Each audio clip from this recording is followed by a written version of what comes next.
In Japan, they have a word, yugen, which we don't have in our language. It literally means an awareness of the universe that triggers an emotional response too mysterious and deep for words. And that's exactly what I feel when I hear the haunting song of the whale. Just as we don't have words to describe every feeling, we also don't have the words to communicate with these whales, and for that reason, we tend to assume that they don't possess empathy, creativity, and intelligence. But consider this. The first human walked on this earth around 5 million years ago. But the first whale around 50 million years ago. It is a grave and criminal act to undo millions of years of evolution and existence for commercial purposes. When I was younger, I had such a deep respect and reverence for the natural world that I immediately assumed everyone else shared that passion. I dreamt of one day being able to see the riches of the natural world, never stopping to imagine that these very riches I envisioned could, in my lifetime, not exist.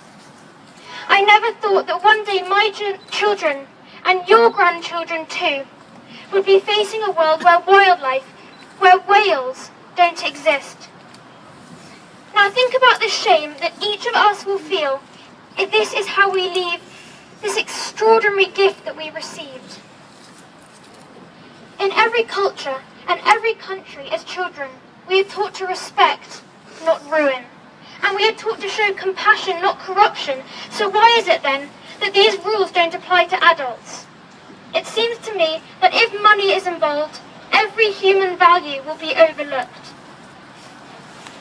If we decimate whale populations, we will destroy cultures which we know so little about. But even with our very basic knowledge of the lives of whales, we do know instinctively and scientifically that whales have a culture and language equally as rich and complex as our own. When we see a cat meowing for food, we have no doubt that she feels hunger. And when we hear of a dog who won't leave his dead owner's side, we have no doubt that he feels deep despair. So if we follow this chain of logic, when there have been countless cases of whales keeping their dead babies' bodies for weeks on end and refusing to eat so they can stay by their child, it is safe to assume that that whale is grieving, and that grief should be justification enough for an end to whaling. Yeah.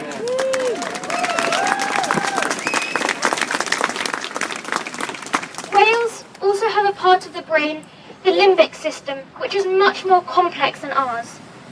This part of the brain controls emotions, and it is almost certain that whales experience feelings that we can't even begin to fathom. When we consider what commercial whaling will do to them, how it will rip them apart, this is utterly devastating.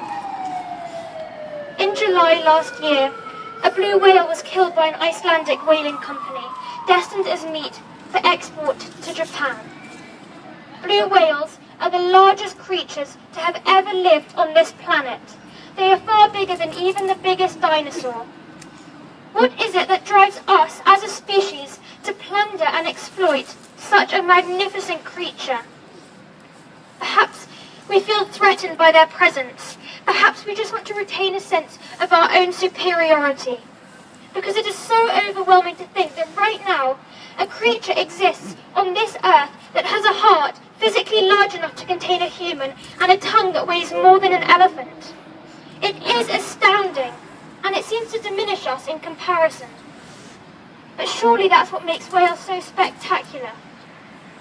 I began by telling you that in Japanese, yugen means an awareness of the universe that triggers an emotional response too mysterious and deep for words. This awe and wonder is what makes us human and what makes our planet so fascinating. I feel that as a young person, I have the responsibility to speak on behalf of my generation and of those to come.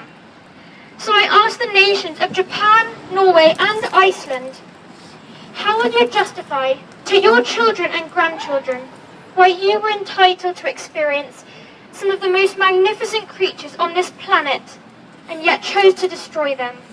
Thank you. These are dark days for environmental protection. many of the positive steps we've made are being undone.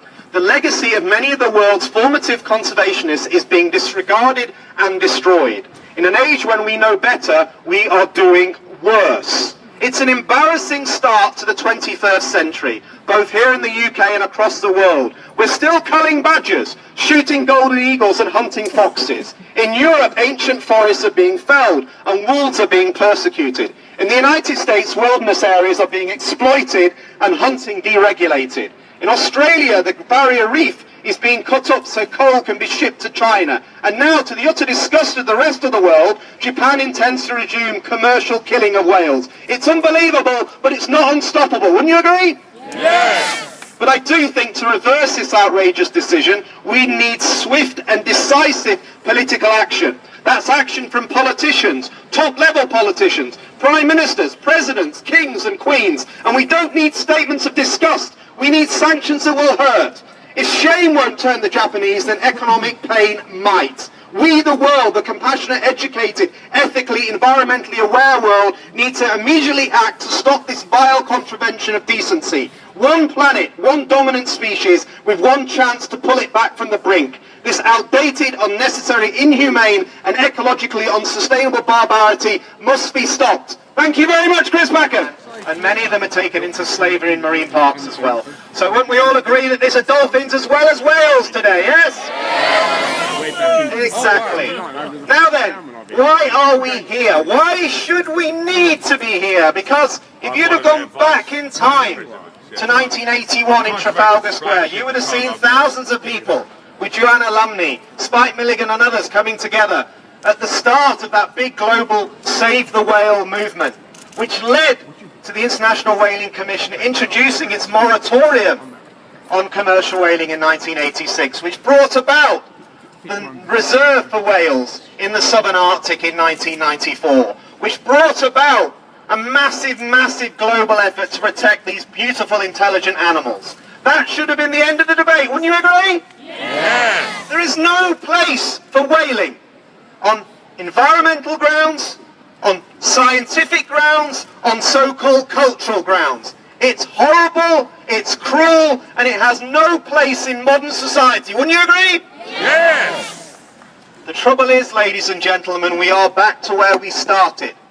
After many, many years of trying to undermine the International Whaling Commission, the Japanese made a statement just before Christmas to say they're going to break out of the organisation.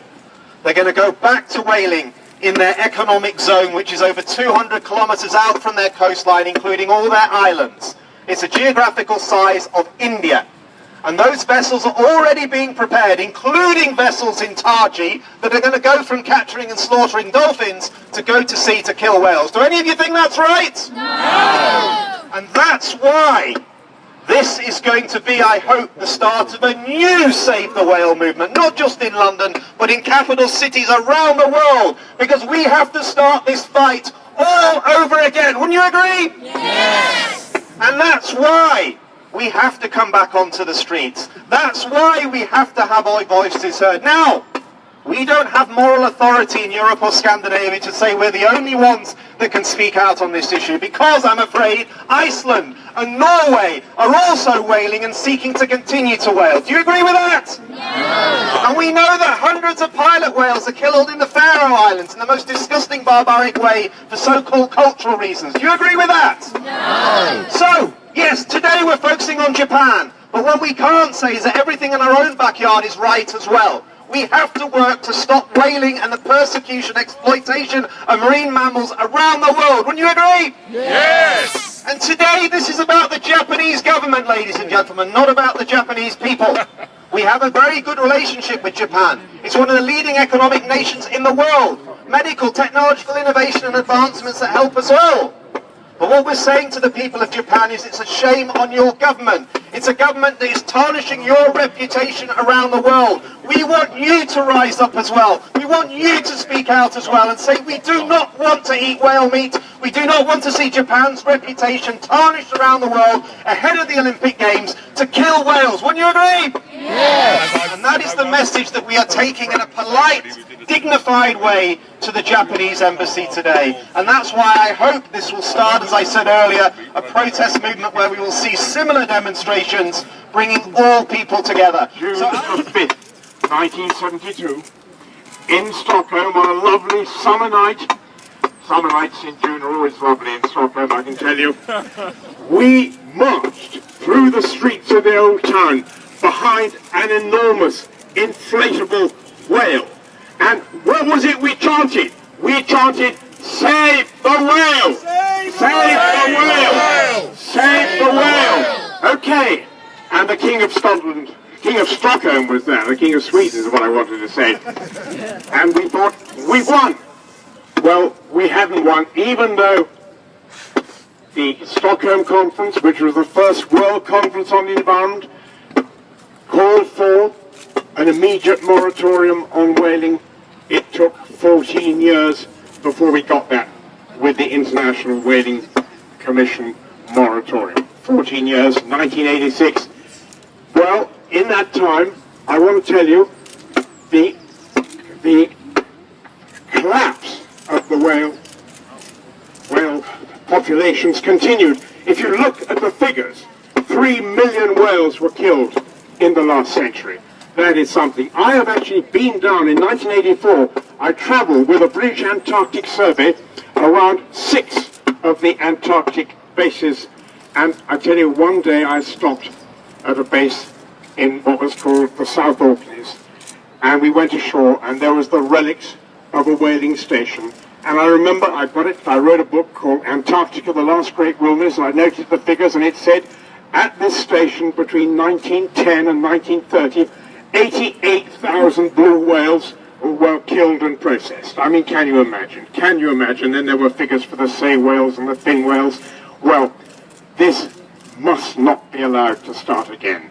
Now, some of you may not know who this gentleman is, and I'm going to read out his name, so I want you to put this name in your memory. If I say to you, Yoshihide Suga, what do you think? Who do you think that is? Well, I'm going to tell you, Mr. Yoshihide Suga was the man who, on December 26, when most of you were putting away your vegan Christmas dinners, still, you know, your fake turkeys, and so on and so forth, he thought he would slip out into the world the announcement that Japan was going to resume commercial whaling. And I can tell you, for me, this announcement was as important and as significant as when President Trump said he was going to pull the United States out of the World Climate Convention. It's as important as that. It was a body blow for international biodiversity conservation in the same way as the threatened American withdrawal from Paris is to climate change. Now, can we do it? Can we stop it? Let's look at the practice, because there's no point having protests, no point marching through the streets unless you know what you are going for. So what are we going for today? First, is there a chance that the Japanese will not go ahead with this proposal to withdraw from the International Whaling Convention? It's not actually going to happen until the July meeting of the IWC. In the same way, the Americans can't finally withdraw from the Climate Change Convention until I think it's next year. So, is there a chance? Well, I think there is a chance. And what is that chance? It is a chance for people around the world to say, sorry folks, we are not on for this, and we're going to talk sanctions. Now, this is not empty talk. It's not empty talk, because there is an organization called, as you know very well, the Convention on International Trade in Endangered Species. And we've got Will Travers here. Will, where is Will? Will knows more than any man alive about CITES. Well, that's absolutely true. I mean, year after year after year, he has coordinated the NGO efforts in CITES, and it's not impossible but at the next CITES meeting, which I think is in May, the CITES Standing Committee, we could push for sanctions against Japan. And those sanctions wouldn't necessarily have to be whale-related. You could have all kinds of sanctions. You might say, for example, no more Japanese cameras, and then who would record this event? Who would get pictures of me speaking? Can you imagine? I just try to get my Lumix working, for example. No, I'm being serious here. I'm being serious. Now you may say, and I'm going to finish on this one, you may say, well, is this the moment for the UK to be talking about unilateral sanctions against Japan, when, because of this whole Brexit affair, we may be trying to do a deal with Japan? Well, all I can say is think about this, folks. Think about it. Think about it when you next write your MPs. I'm not going to make any comments about who's right and who's wrong on Brexit. I would simply say that if we want to be effective, we have to find, in or out of Europe, we have to find a very strong way of coordinating our protests before June next year. So that's the first stop. Tell the Japanese, look folks, unless you withdraw this proposal to resume commercial whaling, you are going to face a coordinated threat in CITES and in other fora of sanctions. Now that's enough for me. It's wonderful to be here. I pay tribute, having been in this business for 50 years, I pay tribute to these wonderful NGO movements. I look around and I see IFOR, I see the Whale and Dolphin Conservation Society, I see Born Free, I see WWF, I see all sorts of local groups too. Fantastic. It started, the whale started the environmental movement, the worldwide environmental movement in 1972, and I believe that actually we are going to have a little bit of a relaunch. Minorities, threats to build walls, threats to our future relationship with Europe, threats to peace and security, threats to our climate, our planet, but also threats to some of our most iconic species, keystone species, flagship species, those whose economic and effective conservation is the foundation of protection of ecosystems that they survive and depend upon. It could be elephants, it could be rhino, it could be tigers, great apes, lions, but today it's whales. The great whales of the ocean who have been driven to the edge of extinction by out-of-control exploitation and rapacious human greed, and some of which have been brought back from the brink by international action from the community of nations. So don't get me wrong, the whales are not out of the woods yet. The northern right, the Pacific right, the North Asian grey whale all teeter on the brink of extinction, and one species, the Atlantic grey whale, was exterminated in the 19th century. But the work of the International Whaling Commission, established in 1986, is the establishment of the Southern Ocean Whale Sanctuary in 1994 means that a painful, slow and precarious recovery has begun. A recovery that could unravel in a heartbeat. A recovery that is undermined by Japan's decision to leave the IWC and commence commercial whaling in waters covered by its exclusive economic zone. And Japan's exclusive economic zone extends 320 kilometers from the shore. Great whales could be at risk from hunters in an area of over 9 million square kilometers. That's bigger than the landmass of India, bigger than the landmass of Brazil. It's nearly as big as China. Some years ago, Japanese Prime Minister Shinzo Abe's wife, Ake Abe, visited the Daphne Sheldrick Elephant Orphanage in Kenya, home to dozens of baby elephants orphaned by the bloody ivory trade. And on that visit, she met victims of poaching, and she was so touched by the experience, she was moved to tears. This is what she said: feeding them milk, stroking them, I felt a kind of connection with these babies, and before I realized it, I was in tears. It almost felt like touching God. More and more elephants are slaughtered for the sake of ivory. Elephants maintain our forests and protect our environments. We Japanese who have a taste for ivory must not turn our back on this issue as something happening far away. So clearly, compassion towards non-human animals is not an alien concept to modern progressive Japan and modern progressive Japanese people.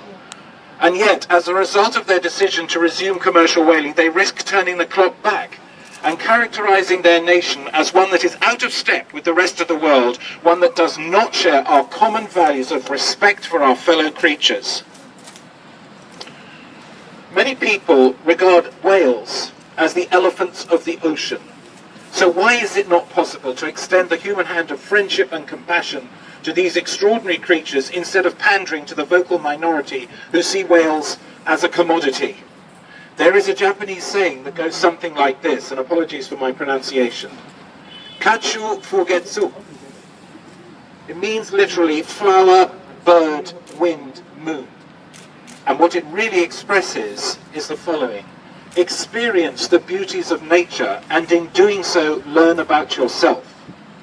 There is another that says kindness will never be wasted on any. And a third that says, and this is important, if you make a mistake, don't hesitate to correct it. If that is the wisdom of Japan that's been passed down through the ages, then what are we to make, and more importantly, what are the Japanese people going to make of their government's decision to leave the international community of nations, the nearly 90 countries of the IWC, and start commercial whaling again?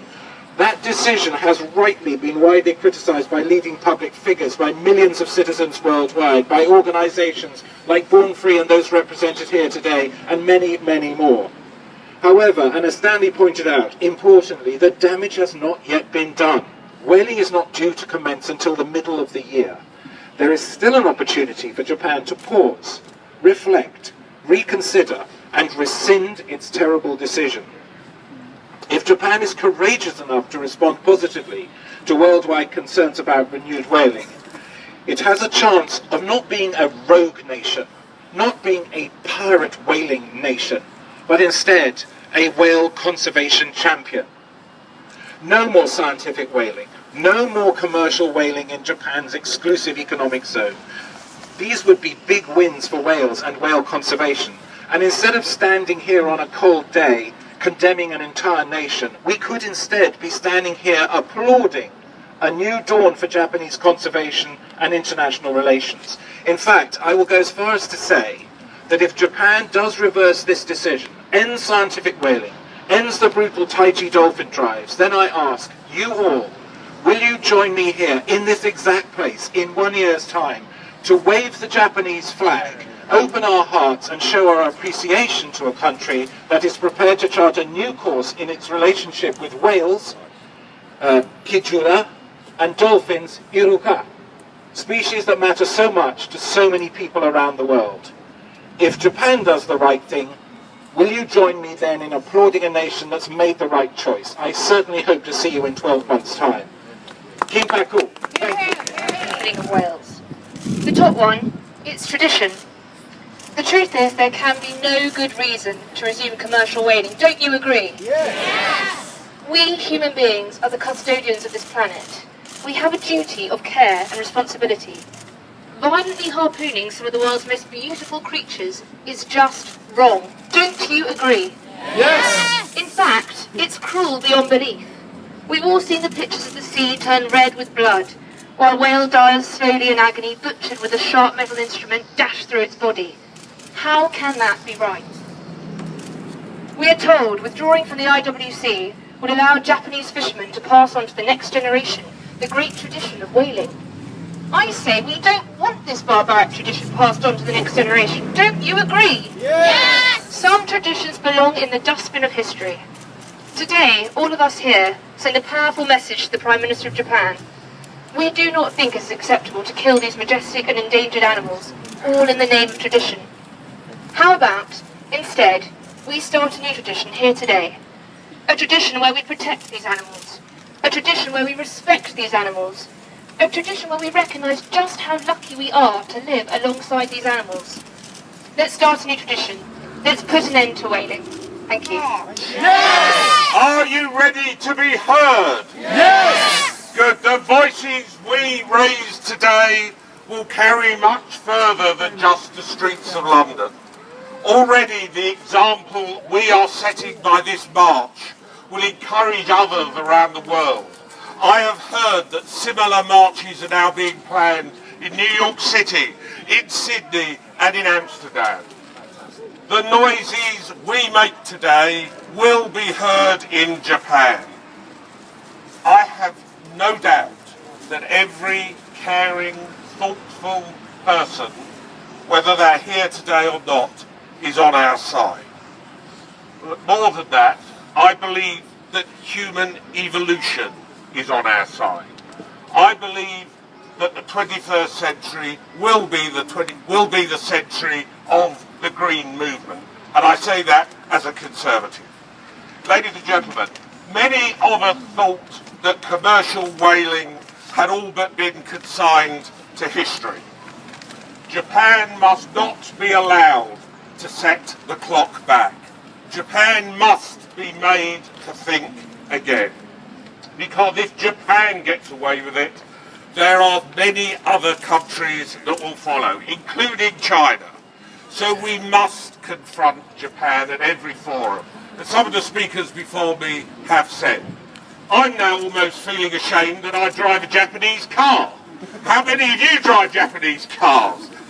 I feel that we must confront Japanese representatives in whatever forum we can, whether it's negotiating trade deals, whether talking about the Olympics, wherever we can. Next time you go into a Toyota dealer, tell the guy on the other side of the desk, I would have bought a Toyota, but because of what Japan is doing to the whales, then walk out and buy a Ford. Now, I put my money where my mouth was just before December in the European Parliament, where as an MEP, I actually voted against the huge new trade deal that the EU was doing with Japan. And I lobbied my colleagues to follow my lead.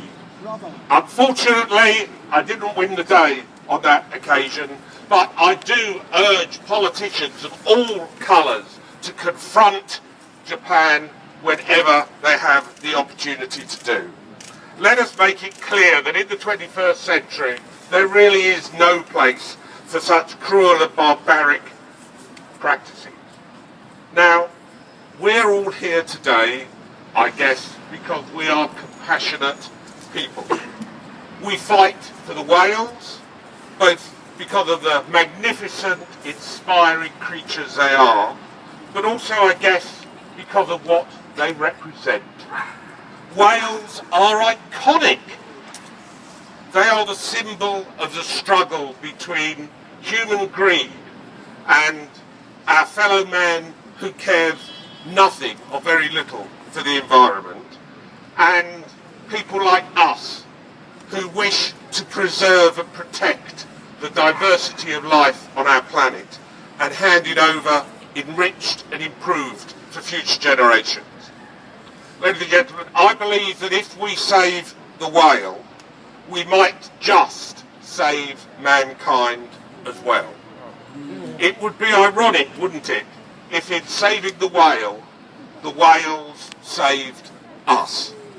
So, a simple message to end with.